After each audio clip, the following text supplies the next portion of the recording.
Assalamualaikum warahmatullahi wabarakatuh. Selamat sore Bapak dosen yang saya hormati serta rekan-rekan mahasiswa sekalian.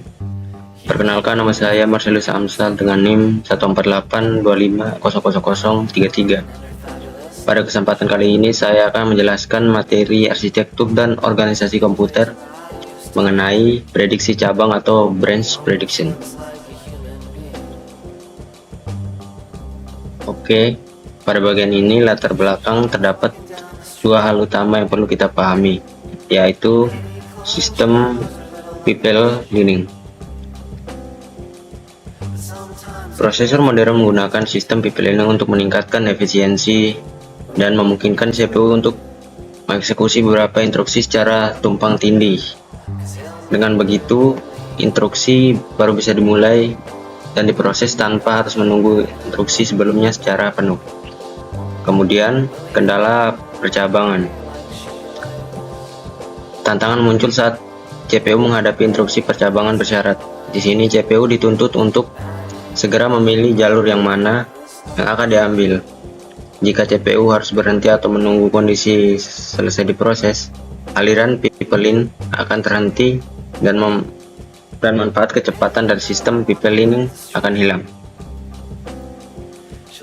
Kemudian, apa dampaknya jika memaksakan jalan tapi tebakannya salah?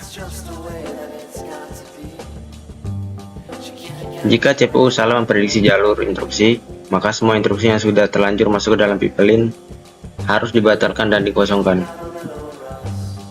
Kemudian proses pembatalan dan pemuatan ulang instruksi ini memicu penundaan waktu dieksekusi yang disebut dengan branch penalty. Dan dampak dari branch penalty ini sangat merugikan performa CPU, khususnya saat program menjalankan siklus perulangan atau looping yang kompleks. Oleh karena itu, sangat dibutuhkan teknik khusus untuk menebak arah cabang seakurat mungkin agar penundaan ini dapat ditekan seminimal mungkin. Kemudian, konsep branch prediction, di mana solusi dari kendala tersebut adalah penerapan konsep branch prediction yang terdiri dari 3 poin utama. Pertama, prediksi awal, di mana ini adalah mekanisme di mana prosesor menebak apakah sebuah percabangan atau eksekusi atau tidak dieksekusi atau no taken sebelum proses evaluasinya benar-benar selesai dilakukan. Kedua, eksekusi dini. Dengan menebak sejak awal, pipeline pada CPU bisa terus diisi dan bekerja menjalankan proses instruksi tanpa perlu menghentikan proses komputasi sejenak. Yang ketiga adalah penyesuaian. Agar tebakannya tidak meleset terus, prosesor memiliki mekanisme untuk mencatat riwayat atau histori. Jika tebakannya sebelumnya meleset, algoritma akan memperbarui statusnya sehingga prediksi di masa depan bisa jauh lebih akurat.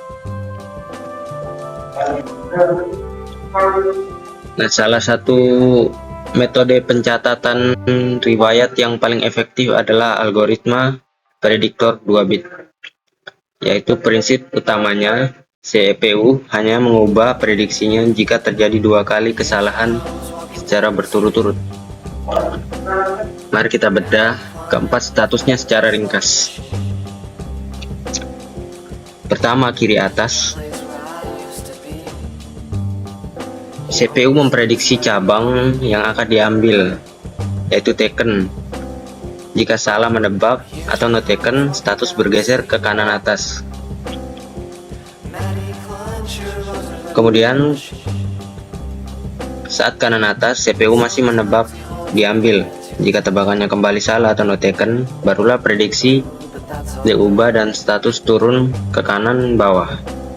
Namun jika tebakan kali ini benar atau taken, status kembali ke kiri atas. Lalu saat berada di kanan bawah, prediksi kini berubah menjadi cabang tidak diambil atau no taken. Jika tebakannya benar, status geser ke kiri bawah agar makin yakin. Jika salah atau taken, kembali ke kiri atas. Kemudian yang terakhir kiri bawah. CPU sangat yakin cabang tidak diambil jika terjadi satu kesalahan atau taken. Status hanya geser ke kanan bawah tanpa langsung mengubah prediksi awal. Jadi kesimpulannya, algoritma 2 bit ini sangat krusial karena membuat CPU mampu beradaptasi dan belajar dari riwayat sebelumnya. Hal ini sangat menguntungkan saat menjalankan instruksi perulangan atau looping, sehingga branch penalti dapat diminimalkan dan proses komputasi tetap terjaga optimal. Demikian presentasi dari saya. Mohon maaf jika ada kekurangan. Terima kasih atas perhatian Bapak dosen dan rekan-rekan sekalian.